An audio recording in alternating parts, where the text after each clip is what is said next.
That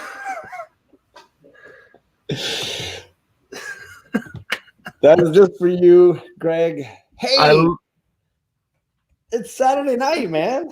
It is. We got drinks, we got movies, and we got John with a fancy StreamYard so we can have specialized drinking clips in here. And it's fantastic. Oh my gosh.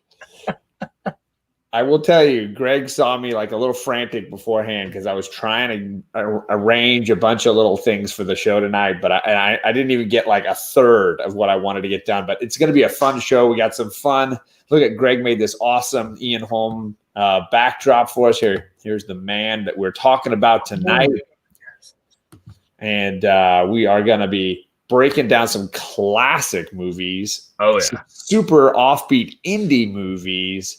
It's going to be a wild ride.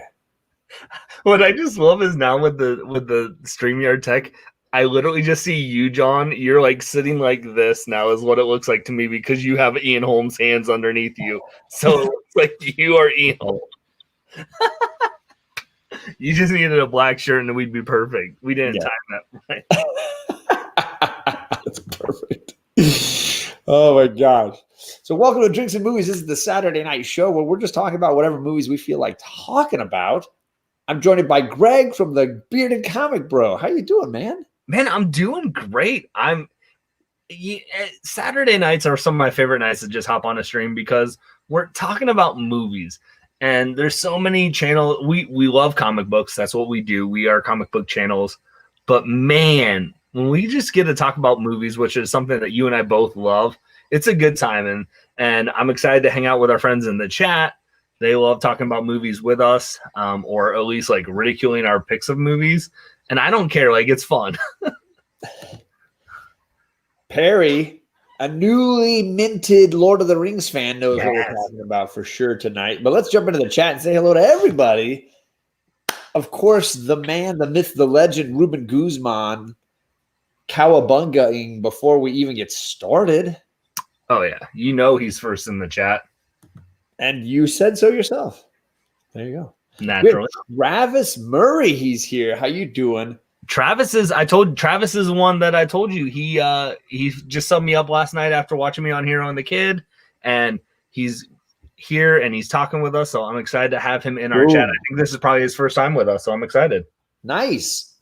So all month long, and I guess it's basically mostly 2 months almost. We're looking back at some of the actors and we looked at a director as well that we lost in 2020. And sort of just doing a little bit of a retrospective on some important figures that we sadly have no longer with us.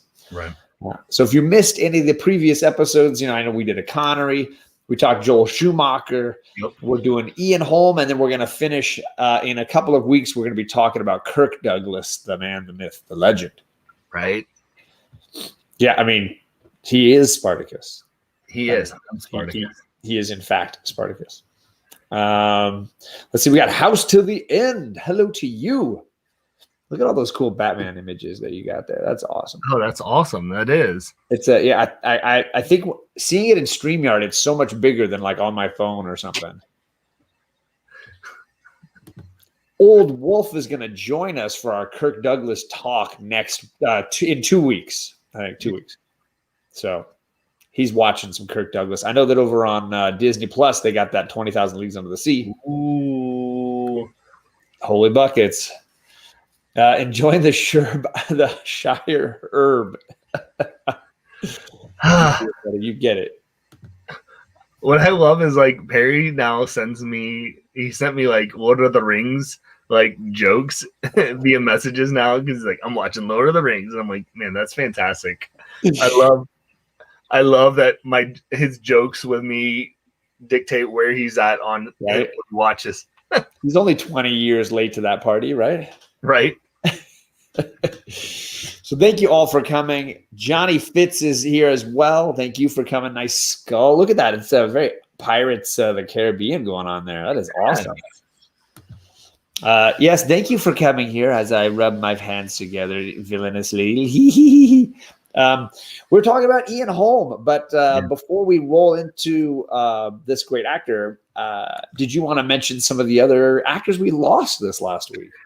Yeah, I mean, we're talking about drinks and movies. Like our show is always talking about movies, and we were kind of in the chat. We lost two people who I feel like have important roles, especially in comic book movies this week. And so, we lost none other than one of the greatest villains that I can remember. Thanksgiving weekend, kind of around that time, was the man, the myth, the legend, Darth Vader himself. And also you'll see we lost someone who was integral into the Mad Max universe. These two gentlemen are just fine actors that we wanted to at least just like pay dues to before we start our show. Yeah, absolutely. These are characters who spent a lot of their careers behind masks and Right. whose faces you might not recognize immediately, or were behind a ton of makeup and things like that. David Prowse and Hugh Byrne. But what huge sort of monumental villains they created. Yeah, you know? and it's right. They're both villains, and like David, the thing about like dude was a freaking bodybuilder. If like you look like dude was jacked. You try fighting in that black suit. Right? No, I'm not going to. And then you got Hugh, who, just Mad Max. I mean, you can't. That's the epicness that Mad Max is. Yeah. Mad Max 1 and the final version. Yeah. Like the final film. He was in both. He was in Fury Road as well. Yeah. Yeah. So cool. So thanks for making that graphic to recognize those two for sure. Because I know David was earlier last week when we weren't on, and then Hugh was this week, and so like, we just wanted to pay due as we're taking the time in our end of our year here to just pay respects to actors and directors and that we've lost. It just felt right that we had to acknowledge them and their work that they did. So for sure, absolutely. So let's talk drinks. What are you drinking tonight, sir? So me, gang, if you've been following drinks and movies, I am right. Yeah, I love it.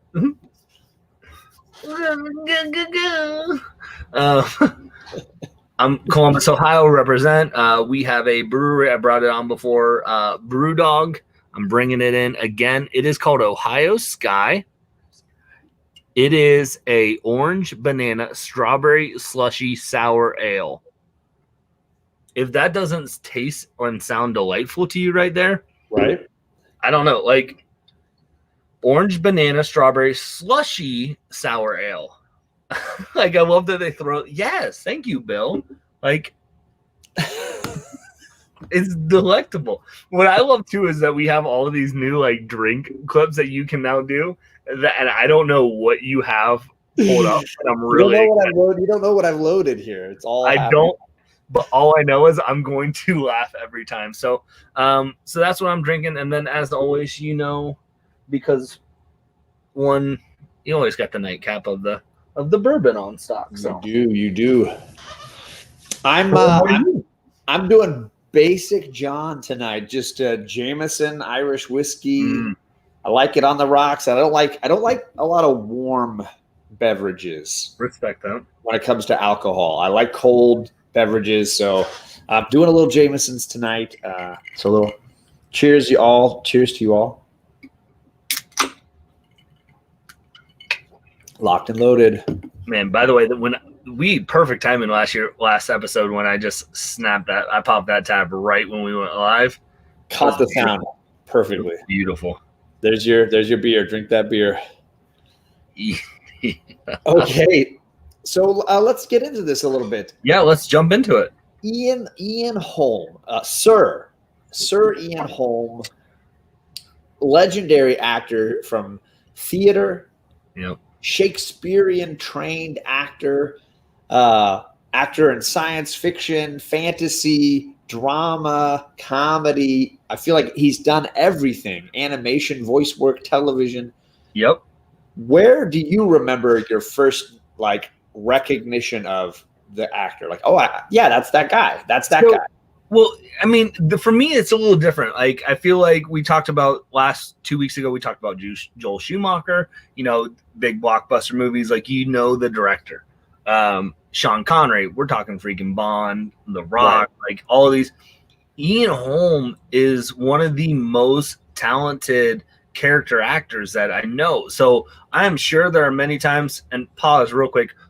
Captain Comics, is not my birthday. Don't try and play that game. It ain't happening. No one's wishing me happy birthday. Good try. Happy birthday to you, though. He's one of the most talented character actors. And I think, like, for when we talk about, if we say the name Ian Holm to a lot of people, they might go, who? And then we say, oh, he's this person in this movie, this person in this movie. And people go, oh, yeah. Yeah. So for me, my first like movie that I can remember that I saw him in would have been Fifth Element, hands down. Right there. Absolutely a great, like, memorable little role for him later in his career. And I by then I felt like I knew him because I felt like there were definitely moments in my childhood that stand out as like, that's an Ian Holm moment. For me, it's going to be this one. It's going to come up a whole. Have we talked about Time Bandits at all on the show before? Never taken the time to talk about Bandits. Travel, Sean Connery retrospective, Ian Holm. Yeah, it's come up. It might have come up. I don't quite remember. But yeah, so definitely like I distinctly remember his Napoleon in Time Bandits like being a hilarity for me. The fact that he's like obsessed with the height of everybody and spends the whole movie just telling you all these great world leaders and what their heights were. Like that slayed me. As a kid, I just thought that was amazing. So good. Ooh, Jeffrey says, "Oh wow, I'm assuming he's talking about Fifth Element." So there you go. Multi-pass. Ooh, as King John in wow. Marion. That's a deep cut. Yeah, we talked Connery a couple weeks back. Now we could technically talk about this movie again here with Ian Holm. Good pick. The multi-pass. Got to have your multi-pass. That's why Time Bandits is the GOAT, right? John, I told you, stop having your kids log on to Patrick Wall's account and hype up Time Bandits on the show. Oh, my gosh. I will also say I didn't necessarily connect the actor in Time Bandits to the actor in Alien when I saw Alien. Well, and I think saw both of those movies fairly early in my. And I think that's where you said it, and I've said it as we've been talking. Like, he's one of the greatest character actors. Like, you don't recognize him because he does such a good job in the film. Like that, he takes over the film without taking over the film, and you're like, oh yes, that's him. Right. I mean, if we showed you, if you aren't familiar with any of, like, if you're still like, who is he? We showed you his image of each character that he is, of, the priest in Fifth Element, his character in Alien. You'd be like, oh, yep, I know exactly who he is. Yeah, the second I told Perry that it was the guy that because he's recently seen Lord of the Rings and Alien, I said, yep. The android who tries to kill Ripley and the old hobbit Bilbo who gives the ring to Frodo, it's the same guy. And he's like, wait, what? He had a holy buckets moment right then and there. It's so true. I kind of feel like I want to just get Lord of the Rings out of the way. Let's do it. Let's talk Lord of the Rings then. Let's jump into Lord of the Rings because obviously I think it was a late in life kind of a film for him. Yep. He's really only in the first and the last film, and I would say he's barely in the last film. It's really I chose this poster because it's really the only movie he's in substantially. Right. Yeah, he's really only in Fellowship of the Ring, and he really is only in the first 25, 30 minutes of the movie for the most part. And that's not to knock it in any way, because that shows you like the paralysis of his acting ability. That, like, I mean, there you go. Perry Comics is talking Bilbo Baggins. Like, we're talking like you say Bilbo Baggins, you're like, oh yeah, I know exactly who you're talking. Like, it's a great written character by Tolkien, and it's a greatly portrayed character that Ian Holm did on screen. Right. And one that kind of grounds the film in a bit of history, because he's the one that obviously has the ring at the beginning of the movie. caused a lot of the story to really occur, and is writing the memoir that is the story that the film follows. Patrick Wall mentioning some great movies that we will definitely touch on this evening. Oh yeah. It didn't even make the poster. No, I found one poster that had him on it, but it was a horizontal poster, and I just didn't bother taking it. Honestly, he doesn't make the poster in probably 90% of the movies that we're talking about. Even the movies that he stars in, he doesn't make and we'll talk about the Sweet Hereafter. Like, he is the main lead in that Sweet Hereafter. He doesn't make the main poster. He's technically on the poster. His character is, but it's his body double, right? It's a body double when it's his younger character. Yeah, so like hilarious. And yeah, I don't think he makes it, but like, he doesn't make the poster a lot, which is why we're talking about, like, he's one of those actors you go, oh yes, that's him. If he makes a poster, he must be like pivotal in that movie somehow, right?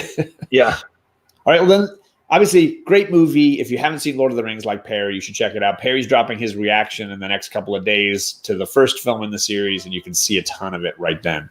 So definitely, take a look at that. Well, and I think you see that real quick of what he does in Bilbo Baggins, that first 20 minutes of like his, like, when he flips that switch of like that desire for the ring, you're like, okay, yep, I see that. Like,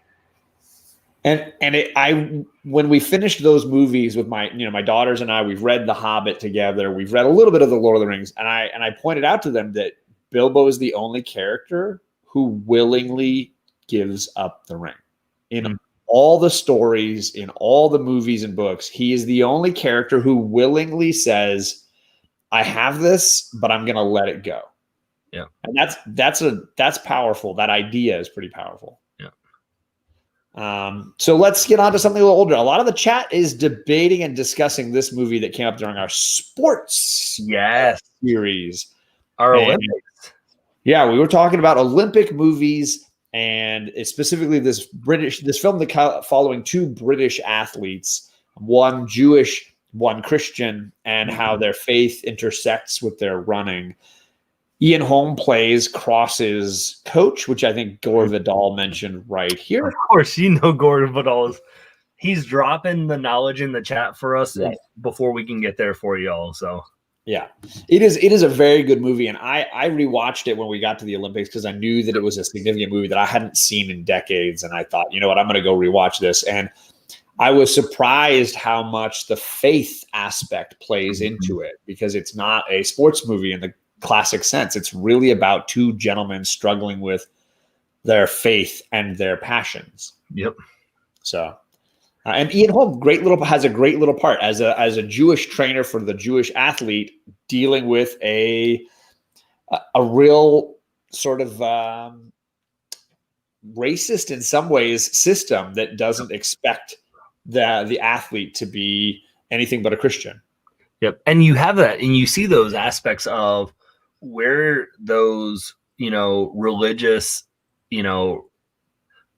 well, not racist, but religious prejudice, anti-Semitism, I guess, that play into it. Of like the movie that they shot of the actual college where it's supposed to be in, the college wouldn't let them actually shoot it there because they didn't want to be portrayed as anti-Semitic, and like they didn't want that on their university, and they're like, it's just a little film that's not going to do much to.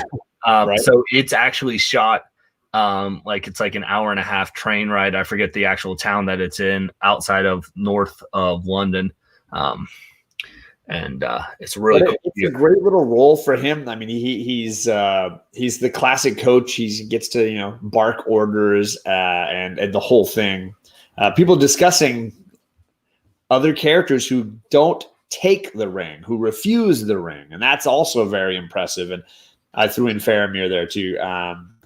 But Bilbo's the only one who possesses it and then releases it willingly. Even Frodo couldn't do it. Even Frodo could not pull that move. Spoiler alert, Perry. He's already out of our chat. Don't worry. Yeah, he's busy editing. Hello, Jeff Schultz. One love from Chicago. Hello, G-Spot Robert Galvin. Hello to you. When it comes to Faramir, I'm like his dad. Faramir who? Burn. Oh man. Should we move on to something else in that?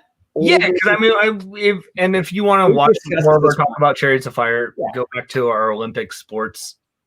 Like, did you have a movie you wanted to dive into here a little bit? You know what I've seen. We've talked about it, so I'm flexible. So if there's something that you are okay, wow, punch me in the gut right now. Okay, cool. Okay, this is a heavy movie. I wanted to get it out of the way. Try on stream. Cool. Okay, awesome. Yeah.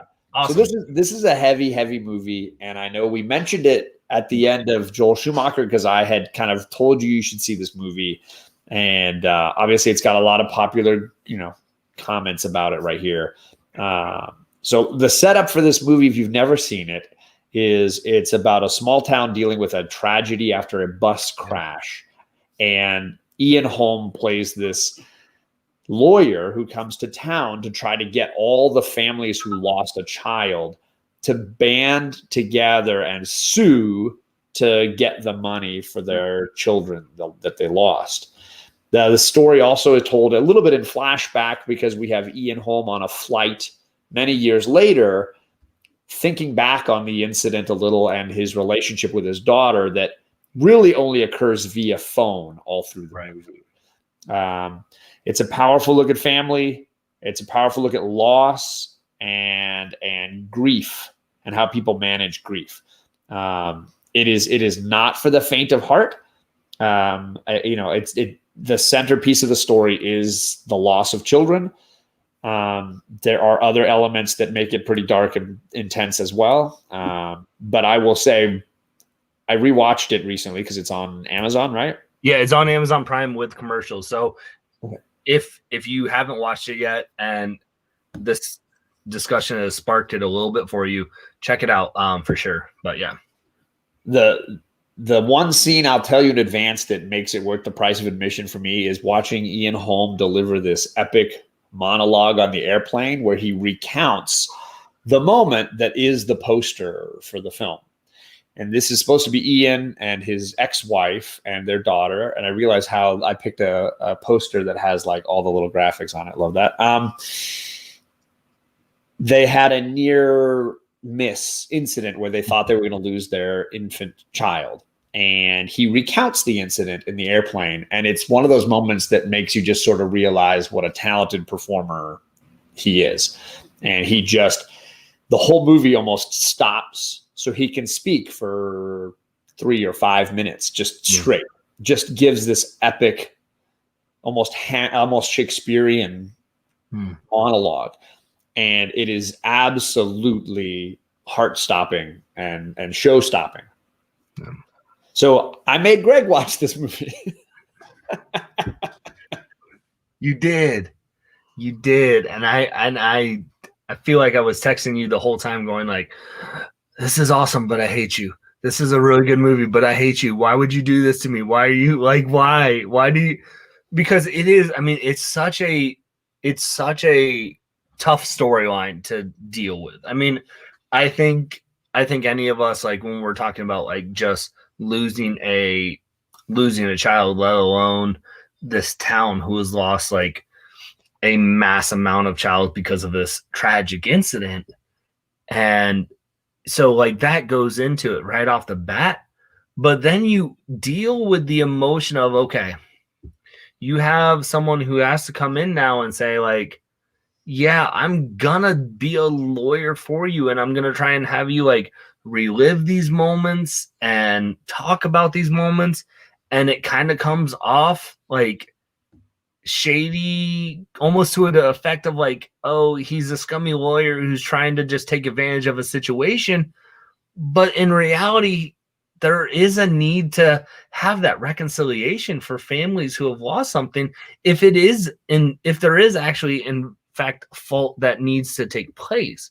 And so it takes this kind of dynamic of, again, I think it's this beautiful mix of black and white too, of there's no like, he's 100% correct, he's 100% wrong, but there's just kind of this beautiful gray in between.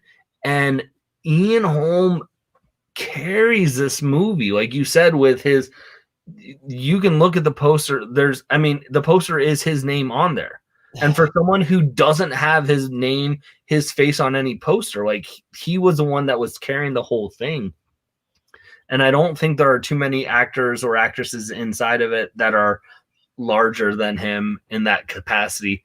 But you see the dialogue, you see, and it can be a little confusing at times, some jarring of like the timeline, a little bit of like the plane, and that's Adam Agoyan. Agoyan. I can never say his name right, and it's one of those names that I know I hear all the time. And then I looked at his film catalog, and I'm like, I haven't watched very much of his film, but I know I've heard that name. Yeah, a lot. He's made a number of films that I really like, and his films are generally very original and interesting. Yep. But he also, once he went more Hollywood, I think his films became a little less soulful and a little more soulless. Yeah. But that was just my impression. They never achieved this height for me. Yeah, but like there's the scene where he's going to talk to a family, and it's a snowy town, and it's a family where they're making them tea and stuff like that. And like that conversation, the conversation you were talking about, his monologue on the plane, the conversation with that family, the conversation that they have in the deposition with someone who was involved with the tragedy. Ian Holmes plays it in such a way that, again, like you're not like, oh, he's a scummy lawyer, but you're also kind of like, this feels wrong that he's having to do this.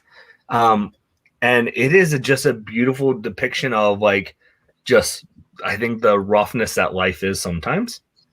And that it's not all black and white, that we live a lot in the gray.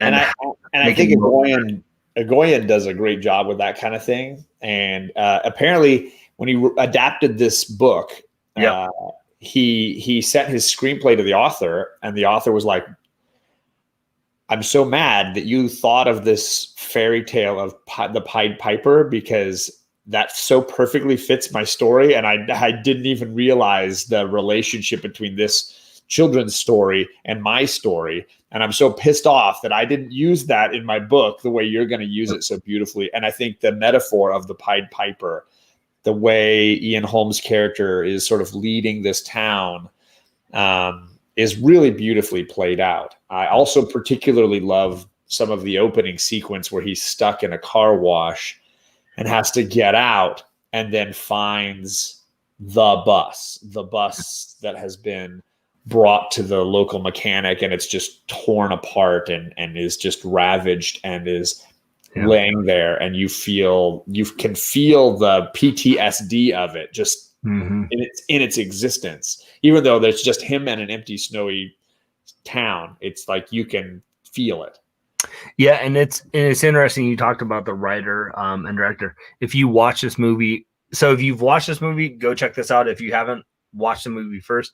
But there's I think like a 10-15 minute clip on YouTube where it's the writer of the book is talking about, kind of breaking down the book. And I think the director hops in. It's a really cool, if I find it, I'll send it to John and he can add. I'd love to see it.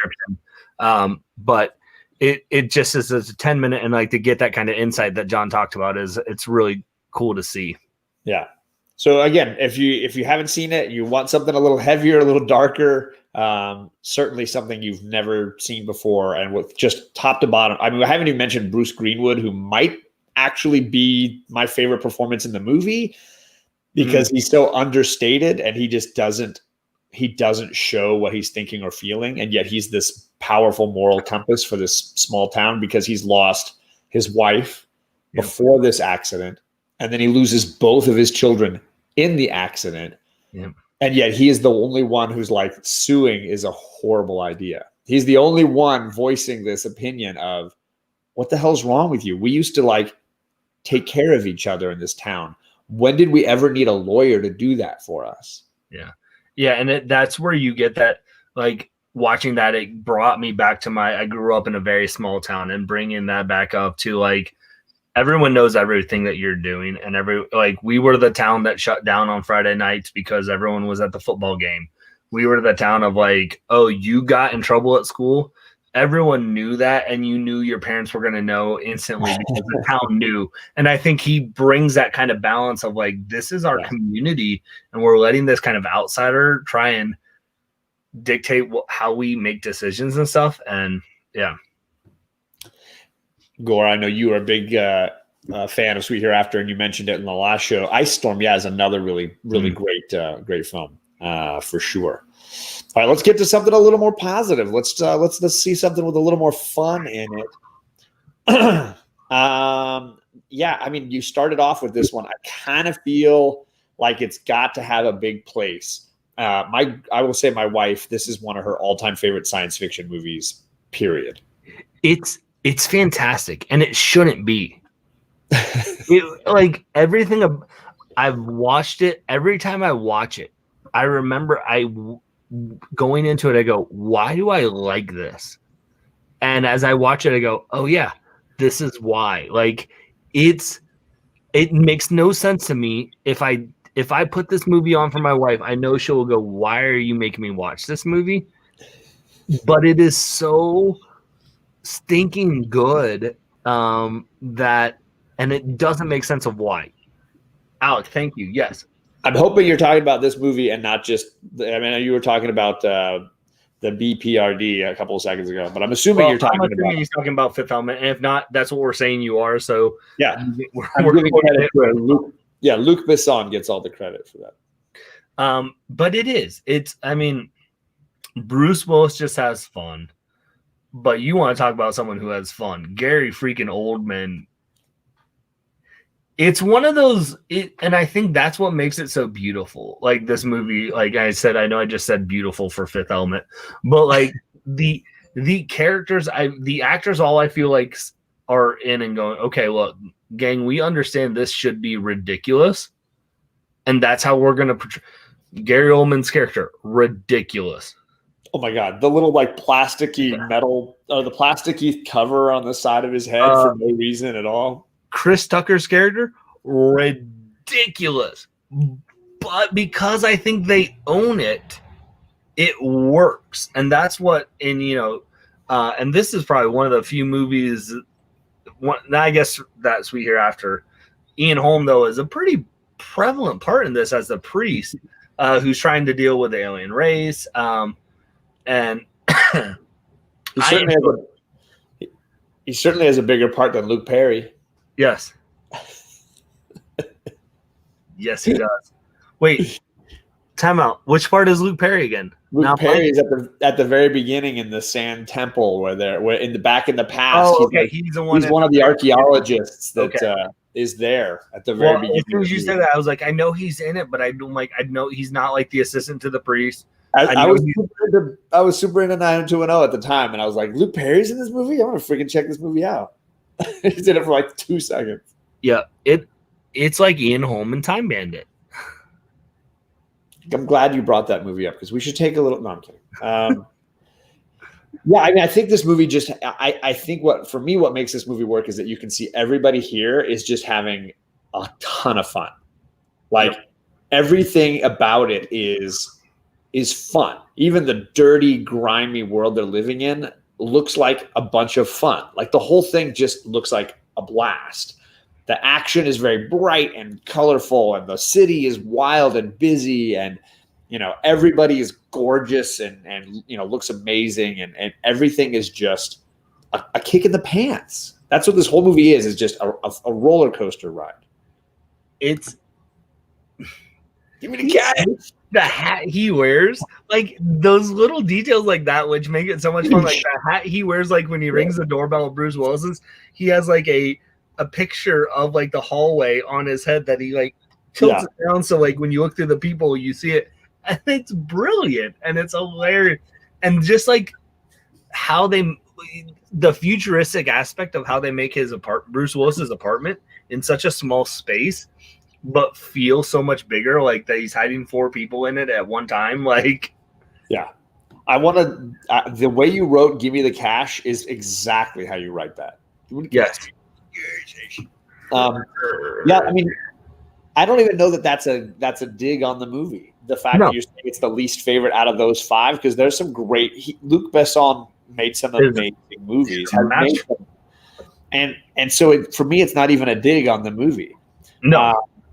And then I think Ian Holm is a lot of fun as the stiff. You know, I mean, he gets to play the straight man to all the crazies that are in this movie, and is highly entertaining as this stiff character when they're stringing him upside down because he's in the landing gear of the airplane or whatever. Like he is clearly just, you know, in this to be wild and have a good time. And he owns it too. Of like, I'm gonna play this like straight lace, like. When he does that like faint take, when I'm like, Ian, come on, but it works. It's so good. But he plays like, you know, almost like this, like he plays the role of a disappointing father who is like, and I guess he is a father, so it works on two accounts there because he's a priest. But like it almost is just like this, like. Like, come on. Like, when he's sitting at the bar, he thinks everything's going right. And then his little protege comes around like, oh, man, that was the worst. And he's like, wait, what are you doing?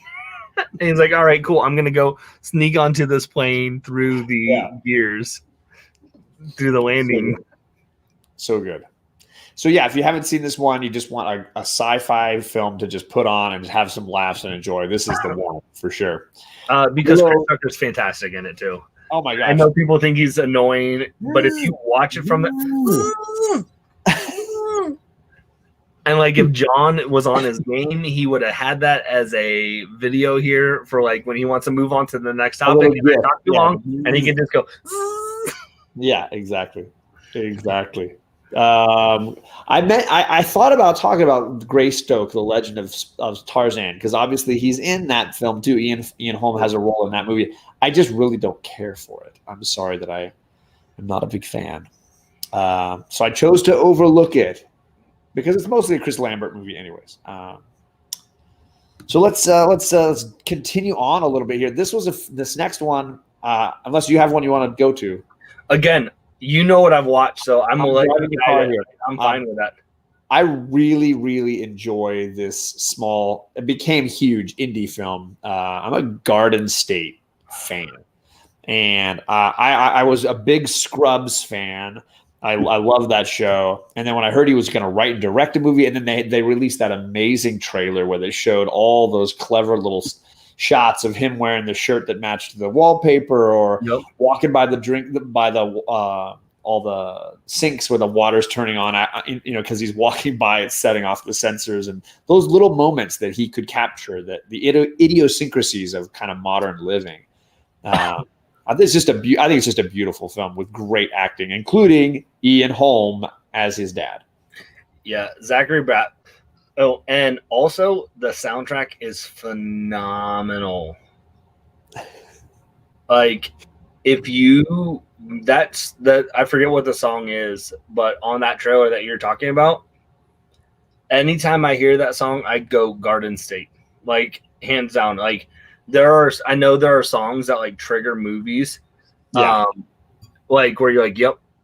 I'm blanking on the song name, so someone in the chat can let me know what it is. I know you guys. I don't remember. I'm sure I have it downloaded. But somewhere. As soon as you hear that song, my mind goes to that trailer that you talked about, and it is Zachary Braff. Like what he does, Natalie Portman's character is phenomenal. Pete Sarzo, like Ian Holm, having that relationship with Zach as like the son. And if you aren't familiar with the movie, this idea basically like Zachary leaves this small town to go be a Hollywood actor, and his mom passes away, and so he's coming back to his town to deal with stuff, deal with that loss, but to then also go back to deal with stuff that Zachary Braff's character was running away from, that he had to deal with. And Natalie Portman's role of bringing that out of it, I think it's great. So I have plenty of film friends that did not care for it. They thought it was a little too Goodwill Hunting, as far as like too on the nose, too obvious. But I think when the performances are this good, and the soundtrack and cinematography is this good, it's hard to go wrong. And the scene, there's so many good scenes, so many memorable moments. I love when they're at the big crevice and they're in that trailer with the guy and his wife. It's such a great moment. Like just what the oddity of it all, you know? Or when they're with, what is it? God, who's the rapper? Is it Method Man or Redman? They're in the hotel and they're in between the rooms and he's got all the peepholes looking in at all the hotel rooms. Yeah, I think it's Method Man. I think they're getting the knocks, the laughing gas or whatever to get high. And he's like, just watch, just wait, hold on. Yeah. Well, that is one, like, you know, Alex says, like, yeah, you can't stand the movie. Like, that's the beautiful thing though about movie. Someone earlier in the chat said they didn't care for The Lord of the Rings. Like, there's a lot of movies that we discuss sometimes that I'm not a fan of, sometimes that John is, and vice versa. And that's the beautiful thing about art, is it hits us all in different ways. But man, like, you talk about like those scenes and those moments, like Natalie Portman and Zachary Braff when they're doing the funeral for the pet. And they have a little graveyard of all her pets. Yeah. And it's kind of like, oh, you do this pretty on the regular, it seems like, because there's like gravestones of like, they even have like a little gate to get in. Yeah. Yeah. Too good. Yeah. So I think and plus on top of all of that, a first-time filmmaker, like, holy crap, you know, it's going to be a tough one for him to live up to. And I know he's written other films since then. I don't think he's directed another movie since then, and they've never been this good. I think it's, you know, that's a tough film to follow, you know? Yep. All right. Let's go a little heavy again. Let's go back the other direction now. You watched this movie.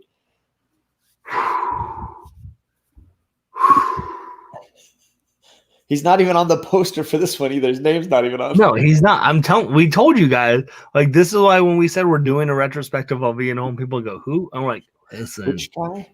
Yeah. Man. So this is one of those so when John and I are prepping for a show, if we kind of like, hey, here are movies that we're going to talk about, like that I definitely know I'm going to talk about.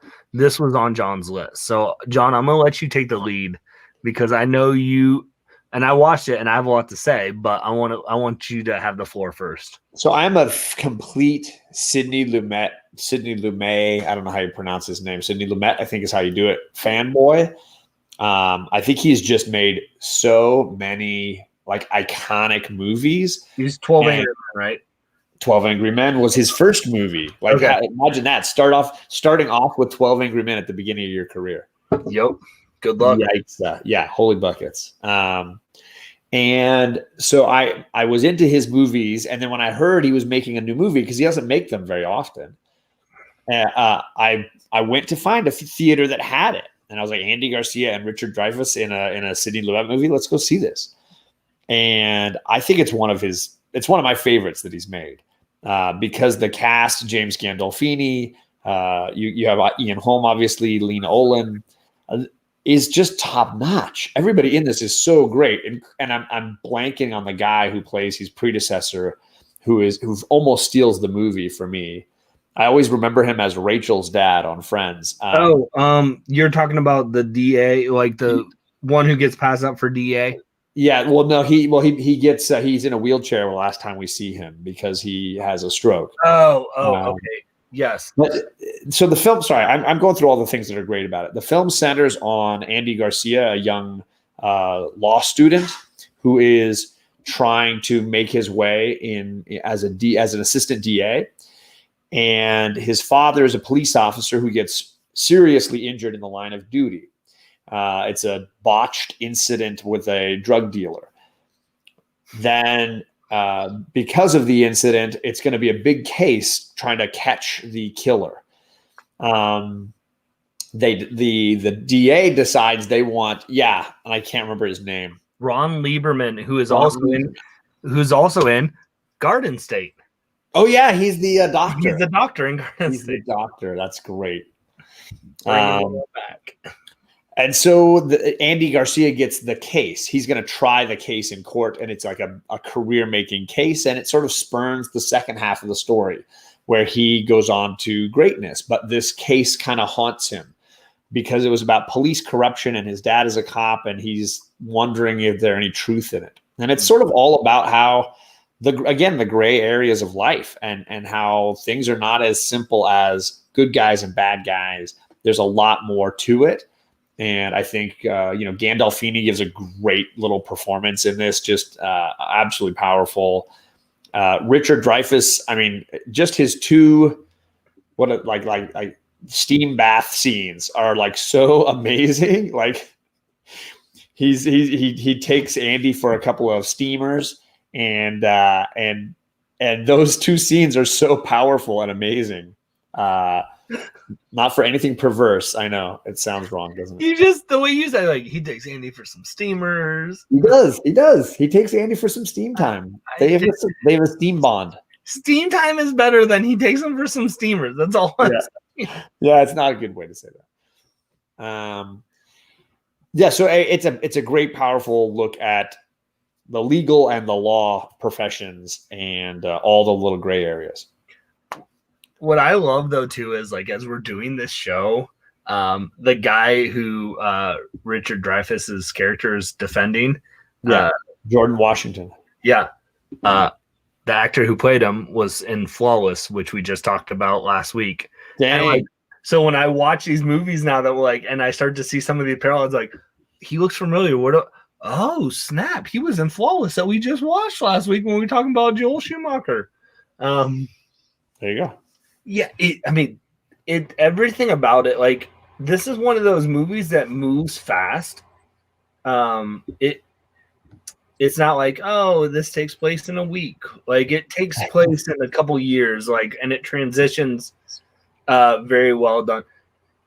You see, but I think what Sydney does really well here is you see the idea of the courtroom drama. You see the police corruption type movies, the family relationships of like trying to deal with like what, where's your line? Where's your ethics line? Like, he takes all these movie tropes, if you will, and puts them in together in a really well done. And I hadn't heard of this movie or seen it before John's like, you should check this out. And I mean, like we said, Andy Garcia, Richard Dreyfuss, Ian Holm, James Gandolfini, like, there's so many other character actors in this that you're like, I mean, I think Richard Dreyfuss's hair alone is another actor, because it's the most atrocious. It's the most atrocious thing I've ever seen. It's so good. Yeah, it's so good. But it's just a really well done. And the dynamics between Ian Holm and Andy Garcia, like the father, this isn't we just jumped from Garden State where we're talking father-son dynamic. He's Ian Holm playing the dad again of now this troubled relationship in the midst of our main protagonist's, role of like trying to figure out, where they are. And there's watching how a son's view of his dad changes when he starts to question, is my dad part of this? And then how a dad has pride in his son, but also knows that like he can ruin his son's whole career with the choices he's made as a police officer. Right. And again, it just is a really well done. Like, and so this makes me now want to go back and watch more Sydney movies, like to say, okay, I need to go back. Like, I know I've seen 12 Angry Men, but to see more of what he has done, because I think it was just so well done. And if I know he's such a big name, and if this one flew under the radar, Lena Olin is awesome.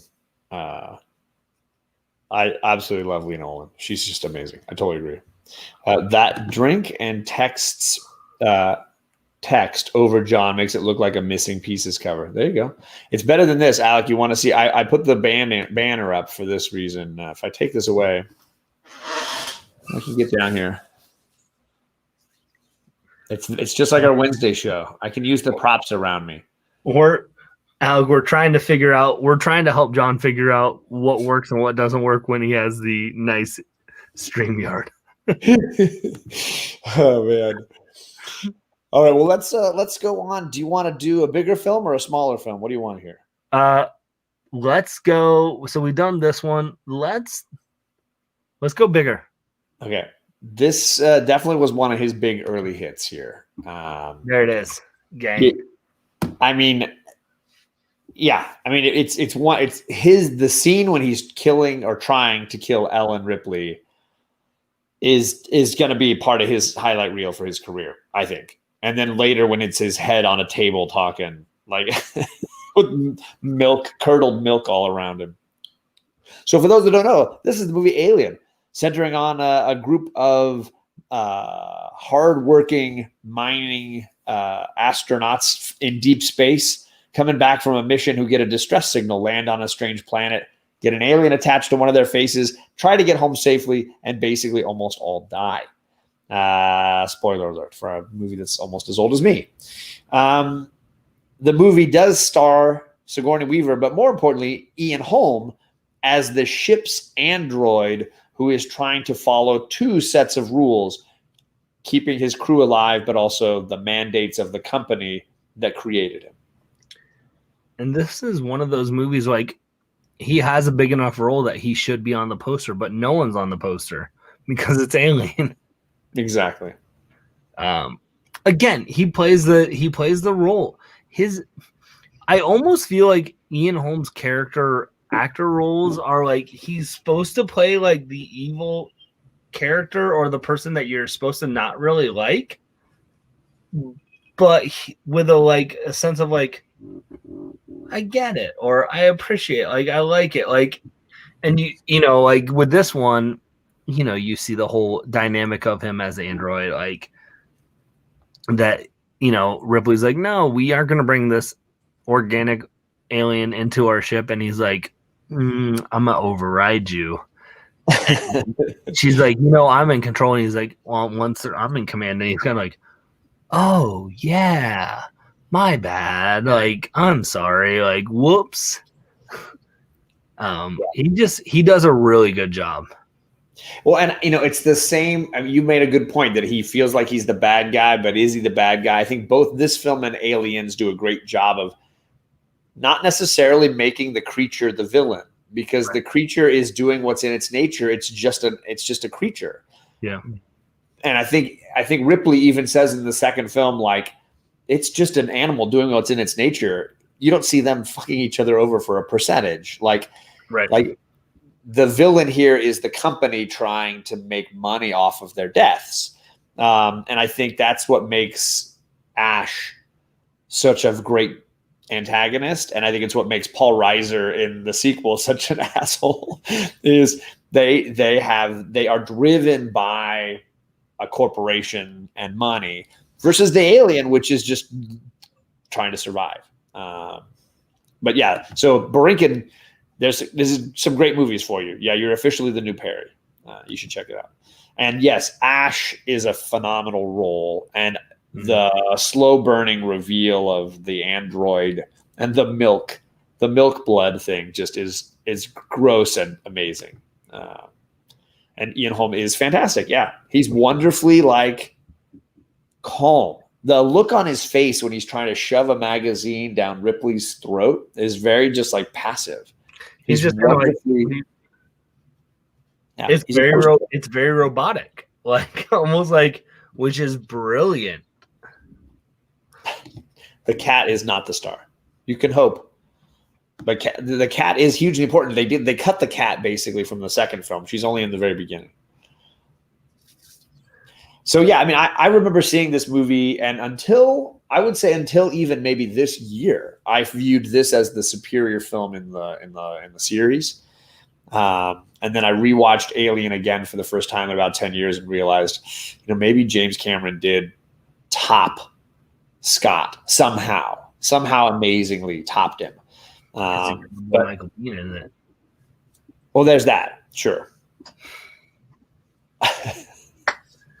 But I mean, I think this shows you his acting paralysis. Like that he goes from, well, hold on, now I'm confused. What is the real uncle? Is the realist uncle who's no fun but almost always right. You're not wrong, Kachun. But I mean, it is. I think this just shows like it's so he doesn't have to be over the top. He's not trying to be the priest like he is in Fifth Element. He's very like, sure, Scott's home, like you need to act like you're a robot without making it seem like you're a robot, and he does a great job. So, I mean, it's a classic. I'm assuming most people know what it is and everything about it. So you should definitely check it out. If you haven't, so Borinkin, you've got homework now. Let's go to a really tiny film that I think very few people saw, but should watch because I believe it's on Amazon right now. Big Night, directed by Stanley Tucci and Campbell, right? Scott Campbell. Yep. So you've got Stanley Tucci, you've got Tony Shalhoub, you've got Ian Holm, you've got Mark Anthony, you've got Minnie Driver. Like it's stacked, and it was phenomenal. This was one that I love this show because John's like, you got to watch this movie. I had not seen The Big Night. And it is this idea of you have an Italian restaurant by two brothers, Tony and Stanley Tucci. So Tony character plays the main chef. Stanley's character plays the maitre d'. And they're trying to get this, like, people want authentic, Italian cuisine. And we're going to give them this. Like, they're brothers who come from Italy, like, and they're going to provide this. And then you got Ian Holm's character who's coming in again as that, like, you are kind of a sleazy guy here. Yeah. Where he is the proprietor of a, like, mega Italian chain, which, like, is one of those, like, where Tony Shalhoub character is just like, no, this is trash. Like, this isn't Italian food. And is this kind of idea of, like, like the opening scene of this movie where they're like, you have a couple who's like ordering their dish and they're like, we want Italian food, and they order this and they're like, well, where's this? Why do we not have spaghetti with side? And they're like, this whole idea, where's the meatballs? Where's the meatball? Like, they're like, we think we know what Italian food is, but and like Ian Holmes is catering to what the American culture really wants when they're talking about Italian food, where Tony and Stanley's characters are like, no, we're going to deal with what you really like, which is really good food, but you don't get that. And that dynamic of trying to two businesses, one's that's succeeding by doing what is not better quality food, but what the public wants necessarily. And then the other one who's like, we're giving you the real deal and you don't want this. So yeah, I mean, Whale's comic is 100% true. You have a mom and pop Italian restaurant and you have Olive Garden. Yeah. A cool Olive Garden. Let's say that. I mean, I saw this film in the theater because I had read some reviews about how incredible it was. And it's a movie that you should probably eat while you watch, because you just will find yourself super hungry in looking at all the foods that they're making and constantly talking about how to make a dish a certain way or what have you. And it's about passion and romance and food and family and all these amazing things tied together in one huge 20-course feast. And it all for me centers on Tony Shalhoub and Stanley Tucci as these two brothers and their sort of counter feelings about how to save their failing restaurant and what it's going to mean to their relationship. It's beautiful. Yep.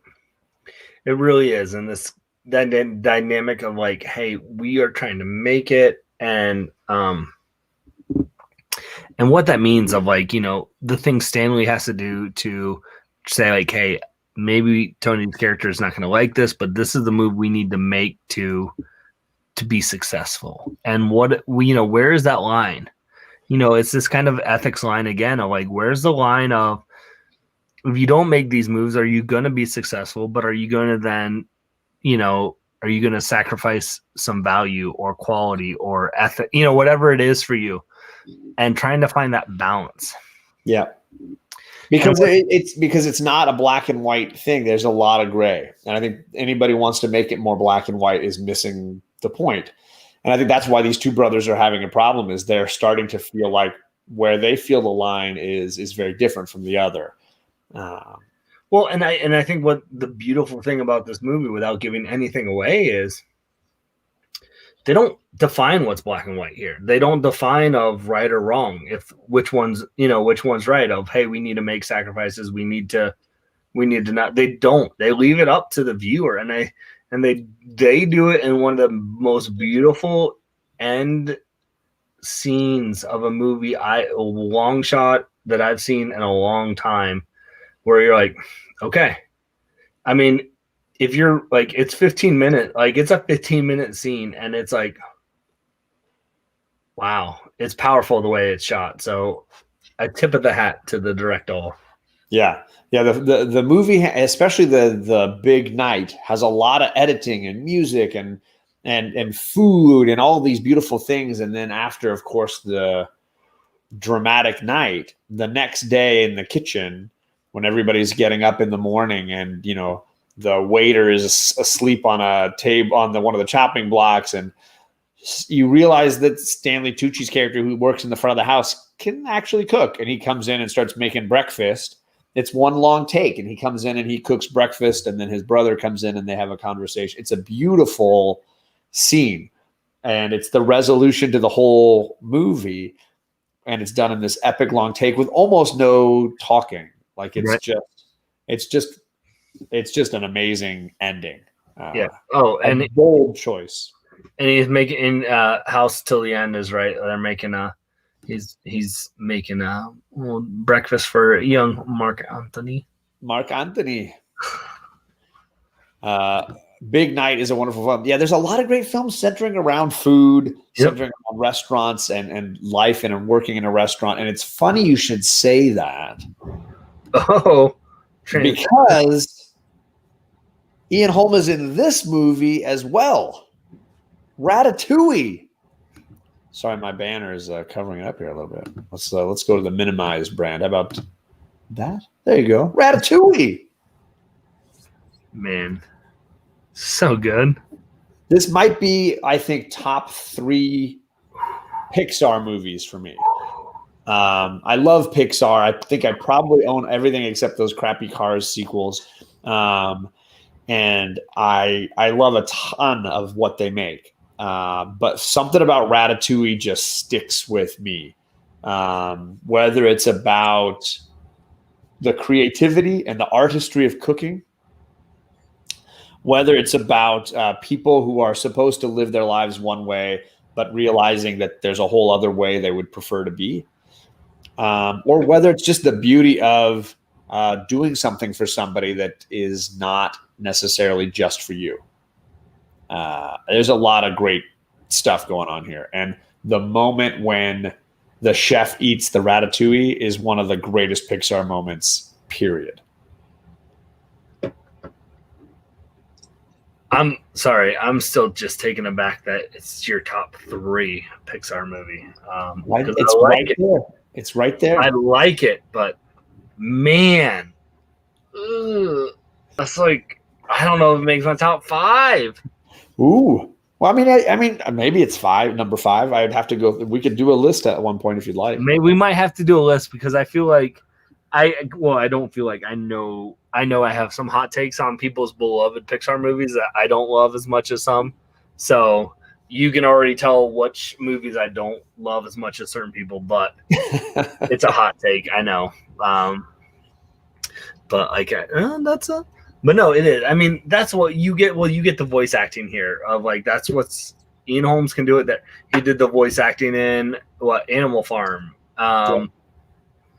So yeah, for those who don't know, he is the villainous French chef, the tiny French chef who is trying to ruin everybody's lives. That's who Ian Holm plays. Which again, people go, "Oh yeah, I know that." Then He's known for playing these tiny villains. Napoleon is a perfect character. He's played 3 times on the screens. Yeah, it's this one, so I don't get attacked by the Nazis. He's played Napoleon 3 times, and he's known for these tiny villains, and he plays another one here. Yeah. And then again, like, I think that just shows you when you can. I think anytime you have a actor who does a great job that can then translate to voice work, that shows you the range that they are as a actor or an actress. Because when you don't have those facial features, when you don't see the emotion, I mean, yes, you get it through the animation, but to be able to deliver that, I think it's why we always say, like, there's a loss when you're sending a text to someone, when you're sending an email, because you don't get the emotion, you don't get the feel of seeing what they're expressing. And yeah, they do that in the animation, but dag nabbit, though, if you can do it with just voicing like that, and I think Ian Holm again does a great job. Yeah, for sure. Well, we mentioned the fact that he's played Napoleon 3 times. Yes, we did. So we should probably finish with probably the most noteworthy of the performances of Napoleon, which is this version. One of his later films and probably his biggest starring role. The one where he's on the poster, gang. Is The Emperor's New Clothes, also streaming on Amazon right now. Yes, it is.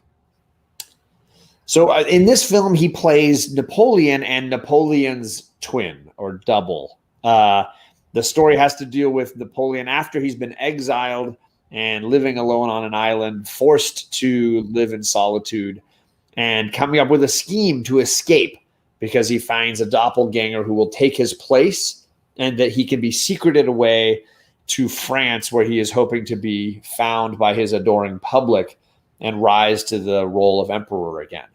But of course, the doppelganger starts to really like living as Napoleon and experiencing all the joys of rich living. So he plays 2 parts in this film. He plays Napoleon and the doppelganger, and you get to see their journeys sort of paralleled side by side. Yeah. This is one that I told you I was hoping to watch and get through, and did not get to in time. But I started it. I just didn't get there, gang. But it is but I think that's a testament to, though, what he does. Because we don't even have the time to touch on. The guy has done so many historical Shakespearean roles. Like, we could have a whole nother show on just those roles that he's done. Like you said, he played the character Napoleon 3 times. He also played a lot of great authors. He played J.M. Barrie, the creator of Peter Pan, in a film. He played Lewis Carroll, the creator of Alice in Wonderland, in a film. And it actually, in both cases, kind of hinted at the fact that maybe they were somewhat inappropriately attracted to the young children in their lives, both of those writers. He also played Napoleon 3 times. He did a lot of Shakespeare. If we're kind of wrapping up, I can throw up. I do, in fact, enjoy Mel Gibson's Hamlet. I don't think it's a complete debacle, but I particularly enjoy Ian Holm as Polonius. He's got a great role, and neither a borrower nor a lender be. That speech is amazing when delivered by Ian Holm. He is absolutely top form as Polonius. But he was also in Henry V, the version that Kenneth Branagh did. One of his earliest movies was in A Midsummer Night's Dream as Puck. Puck. So he's done a ton of Shakespeare. Did I have another film in that range that I pulled up? I don't think I pulled another poster for anything in that range. No, but classically trained Shakespearean and stage actor for sure.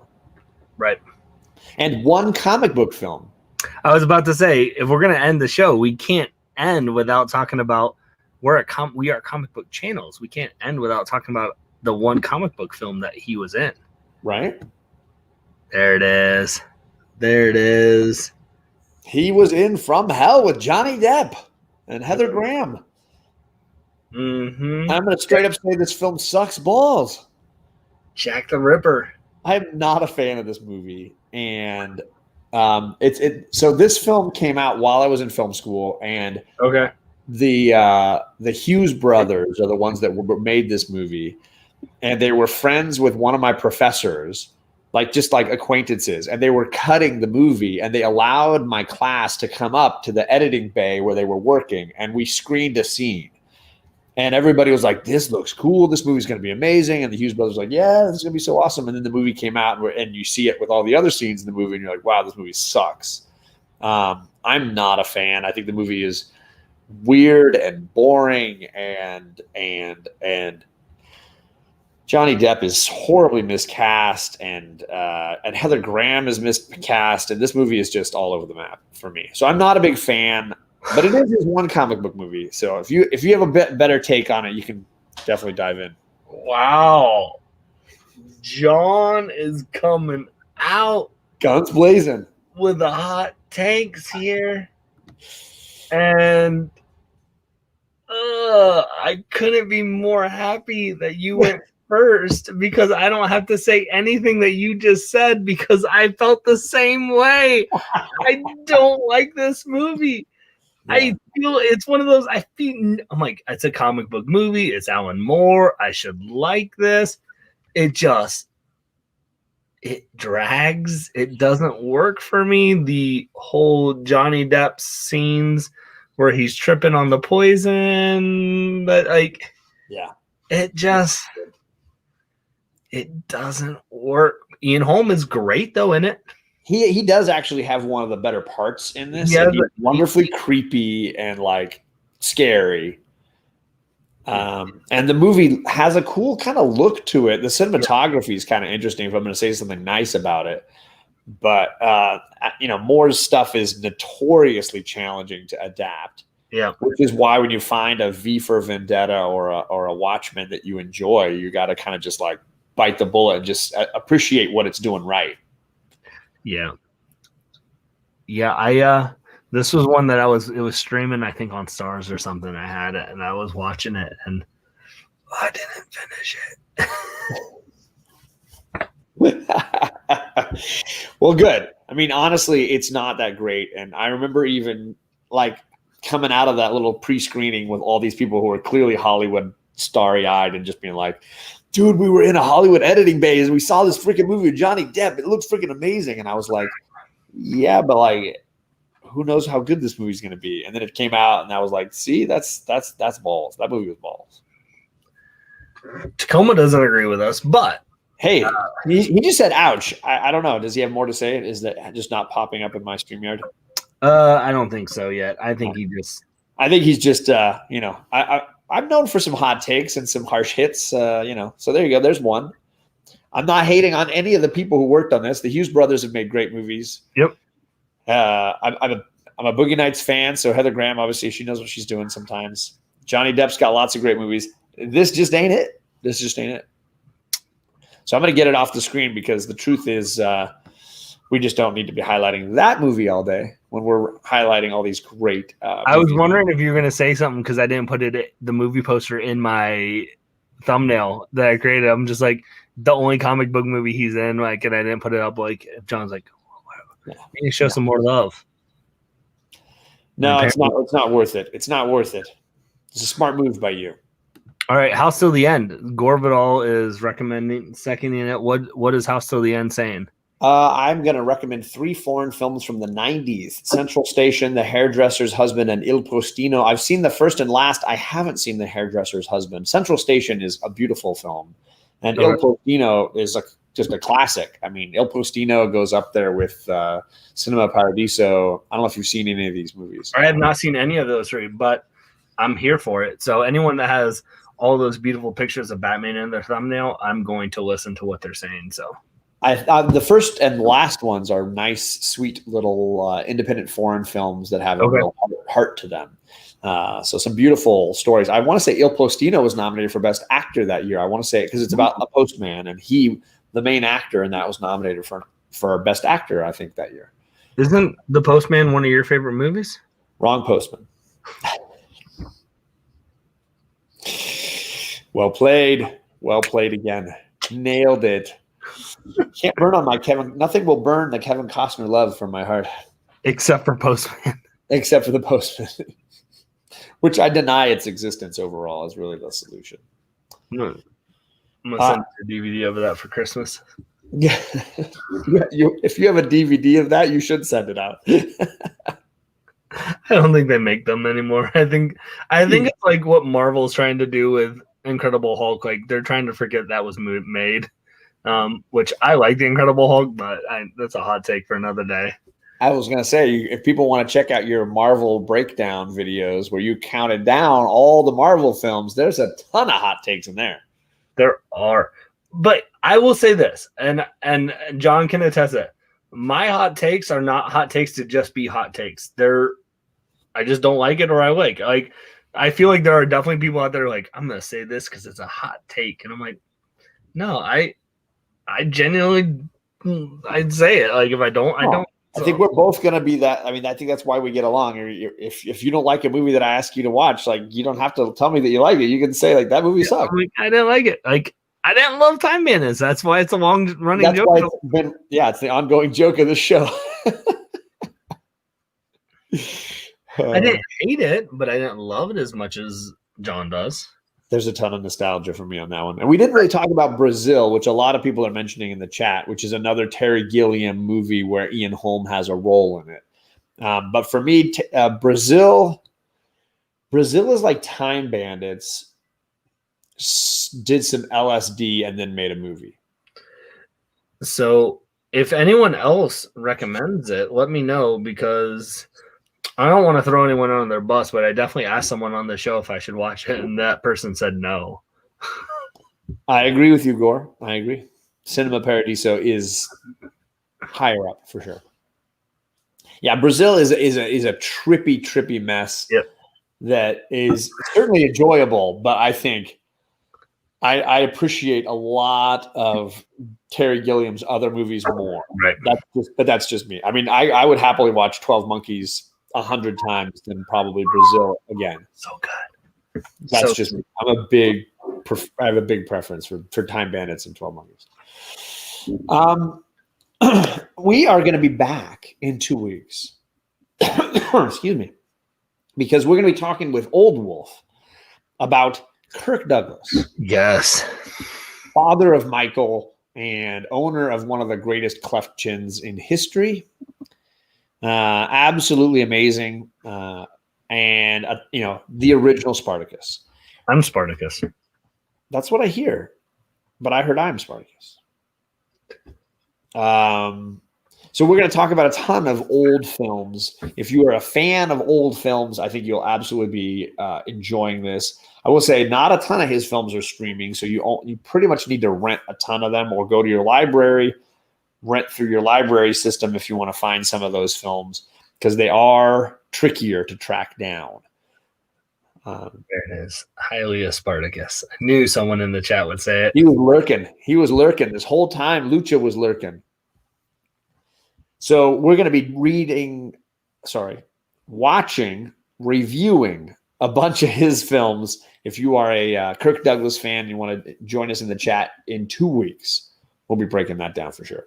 I've been drinking. I'm sorry. It's all right. Let's drink some movies. There we go. It's been a while. We haven't hit those. No, I haven't. I haven't been doing that. I've been pacing myself. It's all right. We'll allow it.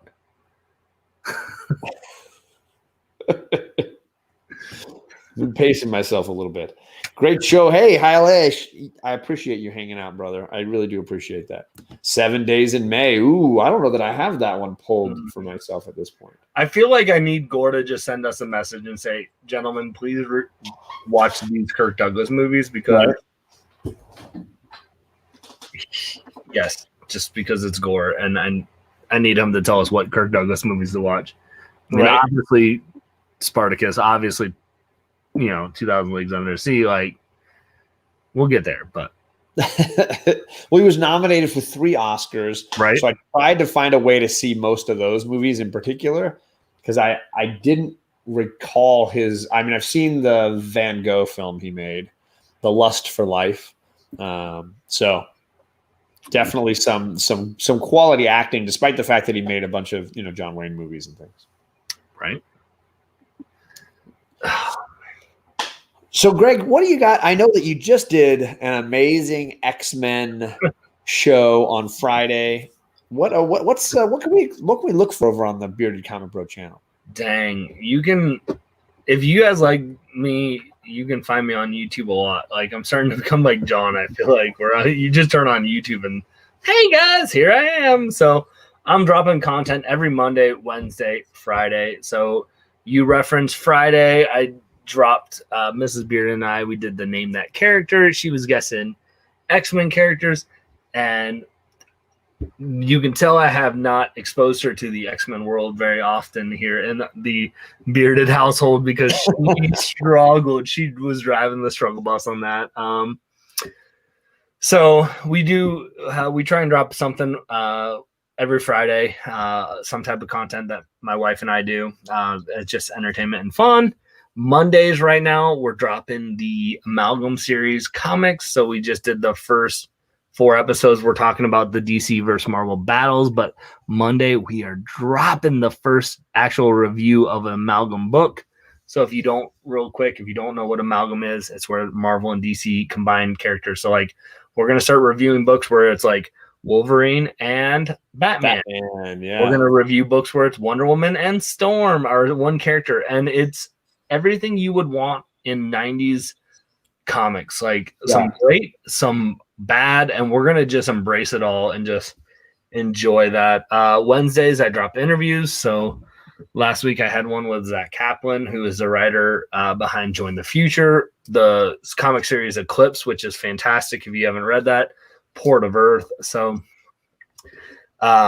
and then, then I got interview on Wednesday with a new comic coming out from Behemoth, and Friday we're doing a giveaway. Mrs. Beard and I are doing a giveaway on our channel, so we're gonna be looking at that. And then Tuesdays you can find me on Rod the Regan's channel drawing. Yeah, you gotta be going against White Whale Comics next week, right? So I'm not drawing this week. I might not be on. I might be. If I'm the All-Stars, you're not allowed, right?